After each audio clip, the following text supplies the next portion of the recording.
Greetings, everyone, and welcome to episode 34 of Teaching Tales, the podcast totally devoted to sharing stories.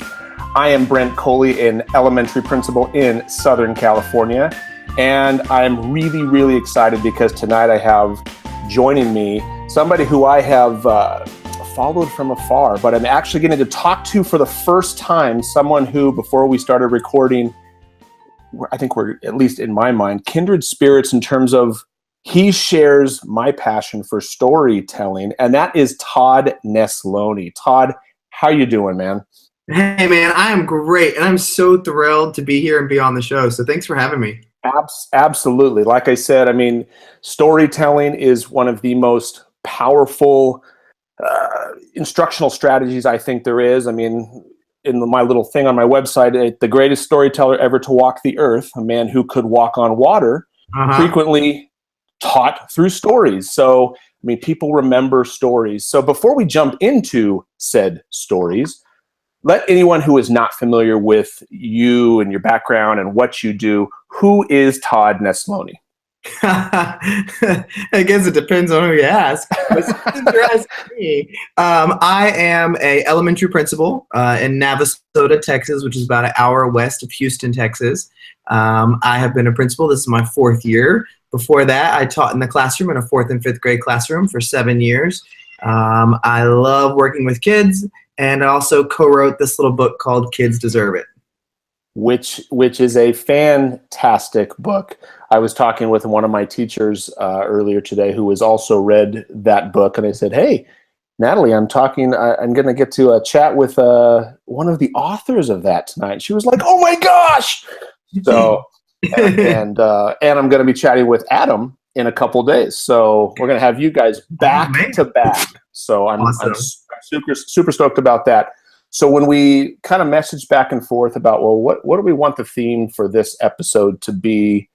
You said, much to my delight, how about sharing as educators, sharing our stories? So you've thought about it. So which story do you want to share? So, well, I thought it was funny when we talked about this because, when I finished, Adam and I wrote Kids Deserve It about 2 years ago was when we actually wrote it before it went to the publisher and everything. And when the book came out and we were done with it, I was like, that's it. I will never write another book. I am done. I put everything on the page. That was exhausting. And we just celebrated the release of the book. In about, I guess October of last year, I was sitting with a group of my teachers, and they were just sharing some things they were doing in the classroom. And I was just like, man, these guys are doing some brilliant stuff in the classroom. And I thought, I'm always really big on trying to use the platform that I've been given to try to amplify the voices of others. And so I said, well, why don't I try to amplify their voice? And so I was thinking about ways that I could better the things that they were doing, or even some of the beliefs they held about kids or education. And so then I had this idea of, hey, I could probably put it in a book. And so I went to Dave and Shelley Burgess, my publisher, and I said, okay, I think I have an idea for a new book. I know I'm crazy getting right back into the swing of things. I said, but I really want to write a book that's written just like Kids Deserve It, because that was my heart on the page. And I think that's why that book is connected with so many people, is because they could tell that we were really genuine in what we were trying to share. Mm-hmm. Totally comes through. Really?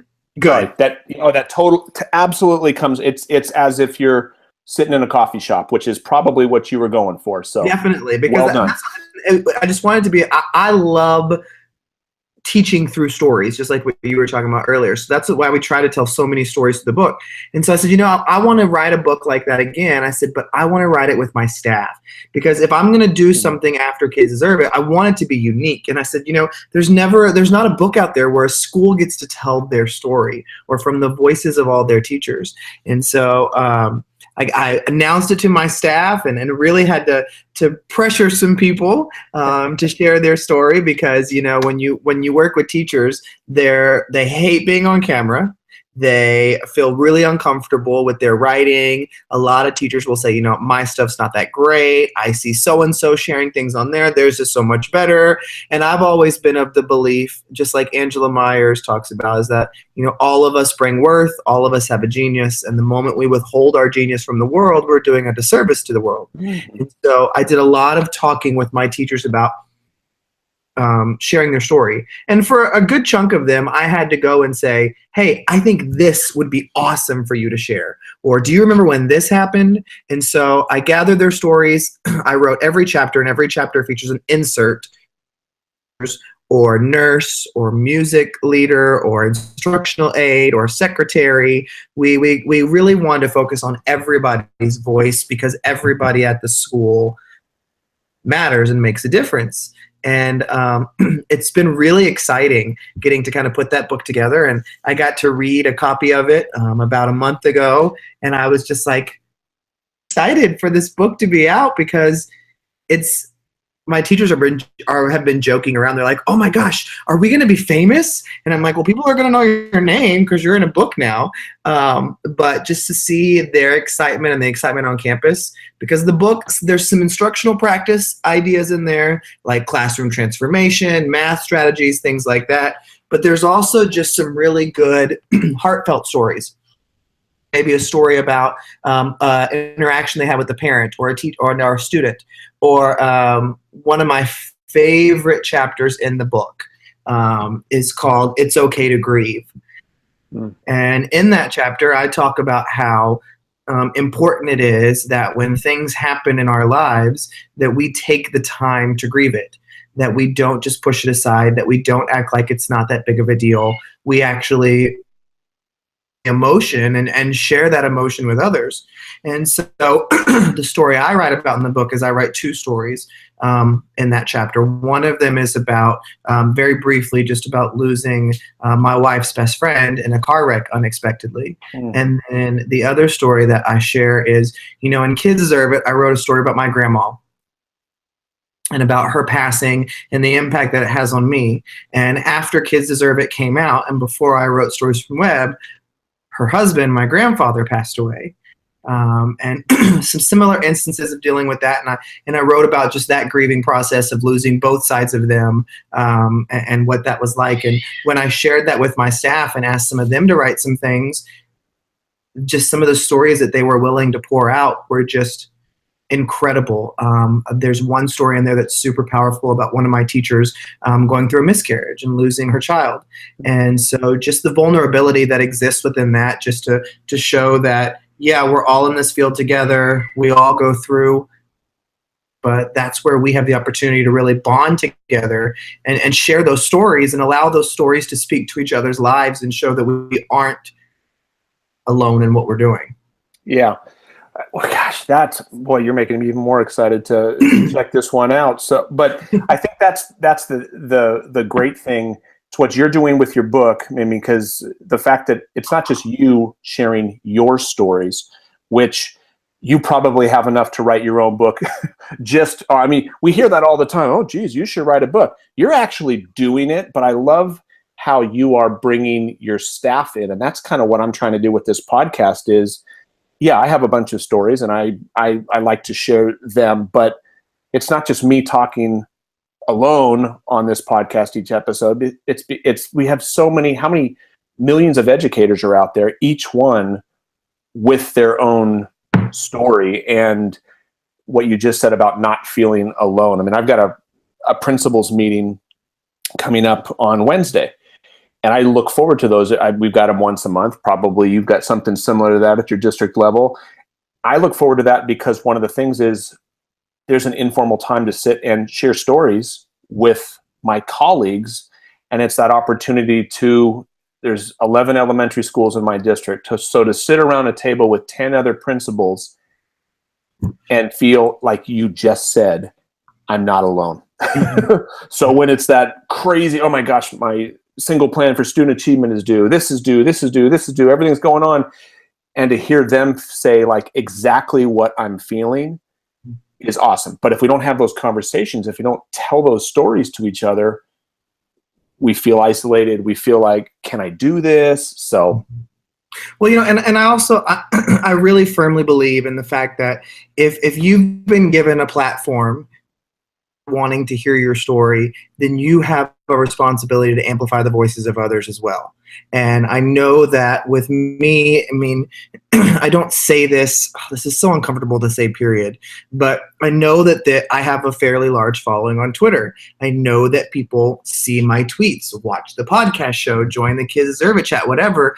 And that's why I've been very cognizant and very conscientious about making sure, like, I don't want to host every Kids Deserve It chat. I don't want to add them to either. I want us, every educator does something phenomenal. Let's have these guest moderators. Let's share the spotlight. When we were sharing our blog often on Kids Deserve It, it was like, I don't want to write the blogs. I want to point to all these other people. Yep. And when Adam and I start having this conversation, it's like, and I don't want to find people that have huge followings. I want to find that teacher who's got 50 followers, but is sharing some killer stuff online. Let's advertise them and share their voices. And so when this opportunity for the book arose, I was like, this is my opportunity to take this platform that I've been given and not say, look at Todd, Todd's so amazing, but say, look at these people in the trenches doing it every day, who some of them don't have a social media account. Some of them have never written anything for somebody else to see before. But to just take them and give them that moment to say that your voice is important, hear it. And so often in education, we're so beaten down by the system that we don't feel like we have a voice. We don't feel like anybody's listening, or like I said earlier, we see a lot of really great stuff and it makes us feel like our stuff pales in comparison. Yeah. And so just really taking that time to know that you're in this job because you're doing something right. So let's celebrate that, and keeping that mindset too of just because it seems obvious to you, it doesn't mean it's obvious to others. And so when we don't share something because it's like, oh, well, that's nothing, everybody knows that. It's like, actually, everybody doesn't know that. So we do still, because even me traveling and speaking, even though I'm a full-time principal, I travel once a month and do a speaking engagement, and it still is surprising to me when I will say something that I have been talking about for 5 years, and people will be like, oh, that's so amazing, I've never heard that. And I'm like, what? How? Like when somebody hasn't heard of Kahoot, I'm like, how have you not heard of Kahoot? Everybody talks about Kahoot. And they're like, oh, that's so amazing. And I have to remember, everybody is in a different area and in a different path, and that's why we can't just not share something because it sounds like everybody knows it. If you're doing awesome stuff and you know that what you're doing is good, get it out there. And not diminishing the value in your own mind of what it is, because I think so many people, and I think you and I would probably put ourselves in that. I mean, like you said, Kahoot, what you may not even think to share Kahoot because you think, well, everybody knows about that. But I love to say, I mean, when I have been able to give presentations and things like that, the power of you and I'm in California, you're in Texas. Yet right now, I'm being inspired by you. I'm learning from you. I love to say that right now, someone in the world is online searching for what you, meaning whoever I'm talking to, has. 7 billion people in the world right now, there's a teacher on his or her computer searching for blank, fill in the blank. Maybe it's that classroom management strategy. Maybe it's that Kahoot. Maybe whatever it is, something that you feel is minuscule. I mean, I learned some keystroke thing the other day that was like, I had never, and I like tech, and I mean, I present at tech conferences and stuff like that, and it was a very basic thing, to your point, I had never heard of before. And the person looking at me, she looked at me like, you've never heard of this before? And it's like, no, thank you so much for sharing that. And like you said, right, we're sitting on that it's socially, I mean morally irresponsible to not share. If you had food and somebody next to you, and you had extra food and somebody next to you didn't have it, and you didn't share that. But it's the same type of thing. It's educational food. It's professional nourishment for those around us. People who, like I said, are actively right now looking for it. Right, exactly. So, no, I mean, wow, that's I'm really looking forward to reading that. And do you have any specific things that any specific stories? I mean, don't want to give away the book, or something from Kids Well, Deserve It, or anything that's happened recently to you that you think somebody needs to hear, even if it's a small thing. well, there's a story I write about in the book that is one of my favorite stories to have included. And it's about, last year every Christmas, we have had a family Christmas night at our school where families can come up. There's all these random games. There's pizza, popcorn. We show a free movie. And it's a kind of like a fundraiser for us that PTO puts on. Mm-hmm. And we had a student that has been a difficult student with us before, asking if he could stay. And we had said, do you have a ride? Or is your family going to come? That kind of stuff. And he was like, no. We were like, well, then you have to ride the bus home. You can't stay if you don't have a ride that's here. And so about halfway through the night, I noticed he was running around. And I was like, well, I guess he got a ride somehow. And I remember the night ended. I was turning all the lights off in the front office. And I was walking to the front office area. And on one of our couches, he was sitting there asleep. Him up, and I said, why are you here? What are you doing? Where's your ride? And he was like, oh, I stayed here after school. And I said, and how are you getting home? And he said, I don't know. And I said, then why did you stay? I wanted to spend more time with my friends. And I said, who? And he'd listed a couple teachers. And I said, the teachers are your friends? And he was like, yeah, I wanted to spend more time with them. And I said, well, get up. Let's go in the car. I'll take you home. Come on. His family could have cared less where he was. They weren't looking for him. He hadn't been home after school. This is 8:45 at night now. Wow. Nobody had any concern at all. So we got in the car. I took him home. And I remember, and he, like I said, was a difficult student that never really said anything encouraging to another adult on campus. But I remember dropping him off, and before I got out of the car, he stopped and he said, thank you for bringing me home. And it was one of those moments that I was like, this kid's never said thank you for anything. But it hit me so much just to remember that for some kids, and some can hide it really well. But just this simple act of this student wanting to stay after school for an event so he could spend more time with his teachers who he knew was going to be there.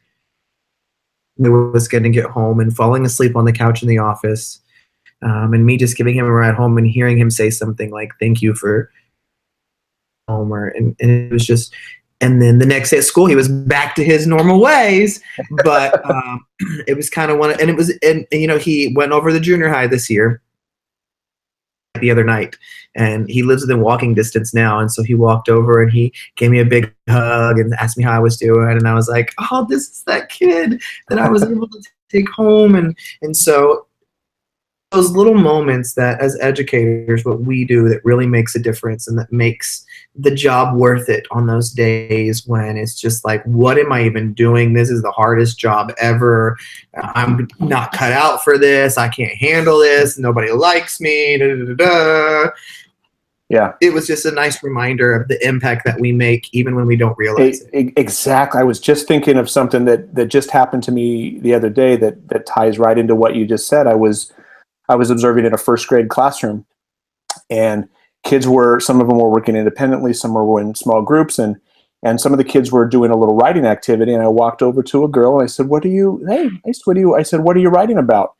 And she looked up and she said, I'm writing about you. And I kind of was taken aback, like, really? And I said, can I see what you've written? And she said, yeah. And she had a little picture of me, which was very cute. Not that I'm cute, but she one of those characters is like, oh, I didn't know I looked like that. But it was just like, I like my principal. I think he's nice. I think he's awesome. OSUM, which was so cool. But it's one of those students, to your point of that you don't. It's a student that I've had very little interaction with. So it's one of those students that, you're writing about me? Like, we haven't had a lot of interaction. You haven't been at our school that long, but something has, I mean, whether it's the announcements in the morning, it could have been the smiles or the greetings when they get dropped off. Something has clicked with her enough that she wrote about me. And I don't say that, again, kind of like you said, oh, it makes me uncomfortable to even say that. The point is not that she was writing about me. The point was, I would never have guessed that that particular student would have written to me. Because some students, you're thinking, boy, I'm making a difference in this kid's life. Like, I'm working overtime on this, and I'm seeing like the tangible benefits. And then there's the others that they just kind of go by each day. But I think that's the moral of these two stories. The one that your kiddo who was sleeping on the couch, and the one that said she was writing about me, ones that we wouldn't necessarily have thought we were making an impact, but we are. Well, and it reminds me of another kid that I've been working with a lot. He's in first grade now. I had him in pre-K and kinder. And in pre-K, he was a handful, to say the least. Kindergarten picked up, and he started getting together. And this year, he just had an incredible year. And I do first grade lunch duty. And every single day, he comes up and asks me how I'm doing, asks me if I'll sit with him, even though I'm in there doing duty. And it's so funny because I'm like, dude, you hated me in pre-K. And kindergarten, we mended some fences, but now you're like my best friend. And then it was so funny because today there was like 3 or 4 kids in lunch detention. And so I have another aide in there helping me with lunch duty. And so I was sitting with the lunch detention kids to make sure they were quiet and to kind of talk about some of the choices they had made. And he walked over with his tray and he said, "Can I sit with you?" And I said, "Do you have lunch detention?" And he said, "No." And I said, "Well, then don't you want to sit with your friends?" And he said, "No, can I sit with you?" And I said, "Sure." And so he sat down and we chatted the whole lunch. And I was kind of like, oh, this is so cool that it sounds so dumb. I'm a 32-year-old man excited that this little first grader is wanting to sit with me at lunch. But it was kind of one of those, it was like, oh, look, this kid that hated me in pre-K or acted like he did and was difficult in kindergarten. It's like now we're like buddies and he'd rather sit with me during lunch today than sit with his friends. And so it's just like what we've been saying. You make an impact whether you see it or not. And I talk about, I love the analogy of a seed growing, in that, especially in elementary education, some of us get to till the soil, some of us plant the seed, some of us water it, and some of us actually get to see it grow. A frustrating part as elementary educators is often we don't get to see the growth. No. We're just in the ones digging in the dirt, putting the seed down, hopefully putting some water on it and saying, I hope something comes from this. And that's hard to constantly be tilling in the ground and not see fruits from your labor. Yeah. But we keep doing it because we know that something will grow from it if we take care of it. And so it's like every kid is that seed, and we have to be putting effort into all of them. We can't let any of them slip through the cracks. And you know what? I may not be the person that reaches them at all, and that's okay. I may just be the one that puts the seed in the ground. I may not be able to put a drop of water on it, but the next person that, if we're all putting in that effort, the next person, they may be the one that reaches them to that next level. And that's why we can't stop, even for those kids that we're not sure if we're even getting through to. Yeah. Well, and you tell that story about the pre-K and K, and now he's your best friend in first grade. Beautiful illustration that when you have to be with those kids who are challenging and you have to ride some of those kids, it just goes to show that if you do it the right way, which you obviously have, they appreciate that. Right. And he's now your best friend.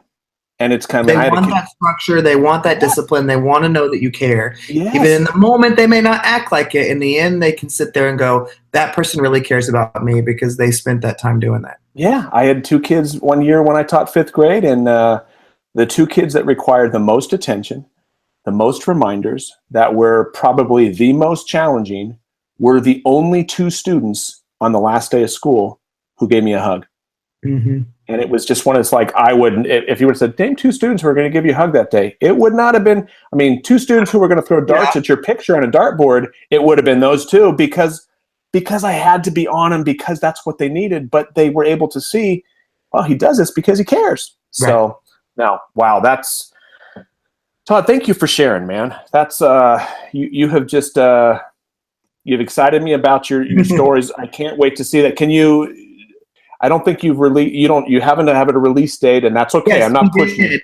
I announced on Friday. So the official release date is January 24th, and it'll be for pre-sale the week before. January 18th, I think, is the pre-sale date.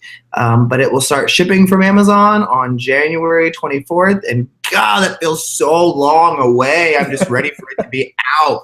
Been working on this book for over a year, and I'm like, I just want it to be out there for the world to see.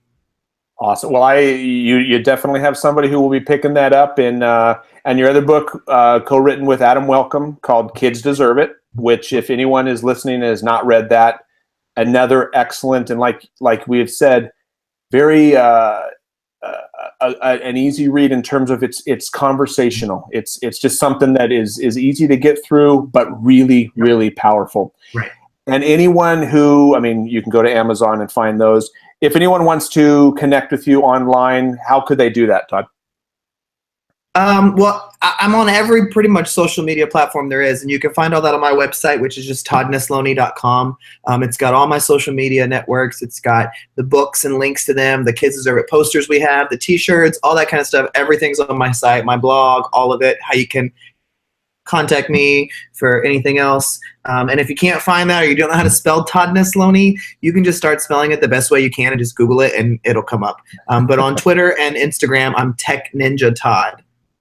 Tech Ninja Todd. Fantastic. Well, Tech Ninja Todd, I appreciate you. Thank you so much for amplifying, like you said, not just your own stories, but those around you, because we're all surrounded by people who have awesomeness in them, even if they don't realize it themselves. So I appreciate you getting that out there.